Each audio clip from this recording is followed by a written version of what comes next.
is going on, everybody? It is your boy, back at it with another review, and today we're going to be dropping my full-length review of Predator Badlands, which I was able to see yesterday in a early screening. But before we get to actual beginning of the video itself, guys, don't forget to subscribe if you're new to the channel, because number one, it's absolutely free, and number two, also maybe help with the YouTube algorithm, recommend the video to more people, maybe they could join that. And do feel free to comment your thoughts on Predator Badlands down below. And but with that being said, guys, let's get into it. And as well, on top of that too, I am using a different type of filming technique today for my movie reviews. So let me know what you guys think of it down below as well. But before we get to the actual review as well, let's give a quick plot synopsis of the film, shall we? Cast out from its clan, an alien hunter and an unlikely ally embark on a treacherous journey in search of the ultimate adversary. But going into Predator Badlands, this was actually in my top 10 most anticipated movies of the year, and when they first announced this, I was super excited because they had the director of Prey coming back to direct this one, Dan Trachtenberg. I also enjoyed the cast that they announced with Ella Fanning being in the movie where she's supposedly gonna play twins, so that caught my eye too. And then, as well, they announced that the movie itself was going to be focusing on the Predator as the main character, which I also got me very excited, because we never really have seen that before in this universe, as the Predator as the main character. And the trailers themselves did nothing but excite me as well, even further for this movie. But even though it was one of my top 10 most anticipated movies of the year, still, when they announced that it was going to be PG-13, I slightly slumped down right into my chair. I said, okay, it's still the creative team behind Prey, so let's see what you got.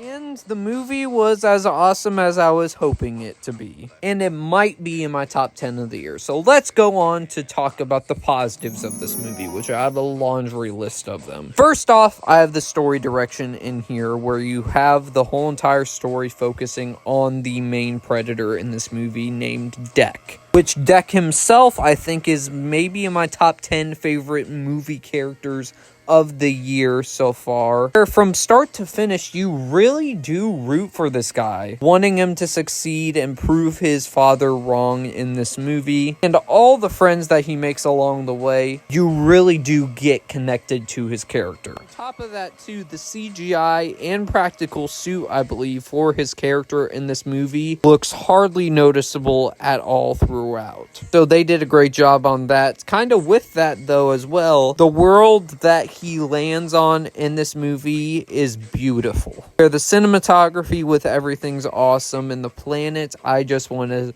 see further explored in other sequels down the line. Because man, I really got fascinated in that world. Dan Trachtenberg as well still does a great job as a director in here, where honestly I think he did an even better job at directing this than he did Prey, which he already did an awesome job at directing Prey 2. Which, speaking of Prey yet again, even though I love that film, the one and only negative I had with that is they had the whole entire people in the movies not speak their native language. They had them speak plain, regular English. Whereas in here, they have the Yautja Predator and Deck in this movie. You have him speak in his actual natural language throughout the whole entire film, which I was glad they decided to do that. And as for the final positive too, I went in very worried about that PG-13 handicap that they had in this movie. And you know, it actually didn't bug me, because in this film,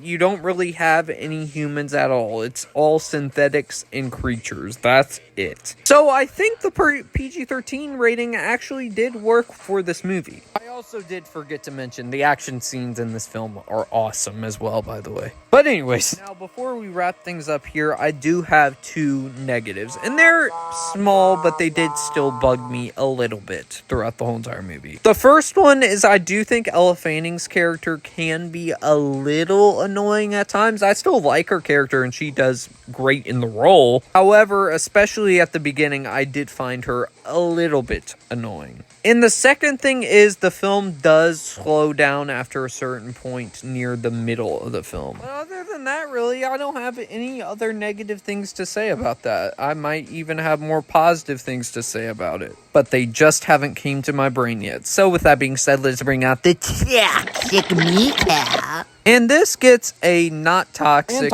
and A minus. I thought this movie was awesome. It's probably my top 10 of the year. If not, it's very, very close. And it was as awesome as I was hoping it to be.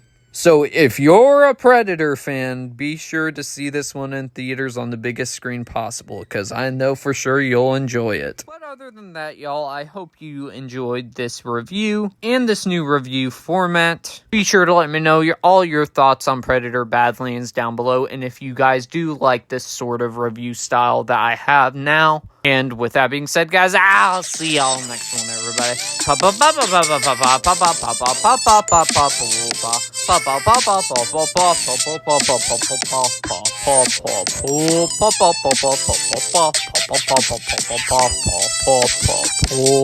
Peace.